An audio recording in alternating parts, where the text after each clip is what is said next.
Welcome to Kenton's videos. Enjoy the video. You need console access and an installation ISO ready. That lets you boot into recovery.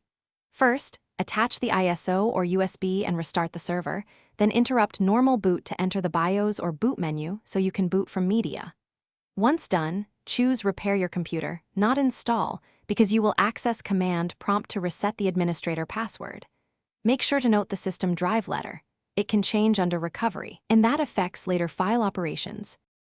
At the command prompt, you will locate the Windows partition, run diskpart, and list volumes if uncertain. Then navigate to \Windows\System32 and create a safe backup.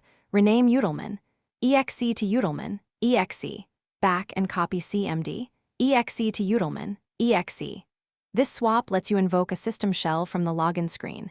Be precise with paths and attributes. Incorrect copies or wrong drive letters will fail. When finished, exit diskpart, close the prompt, and reboot to the normal Windows login screen to continue.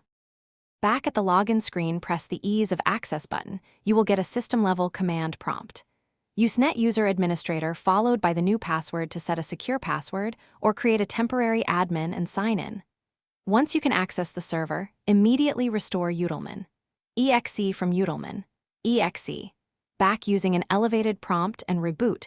This removes the replacement and closes the security gap. If the system reports missing or protected files, run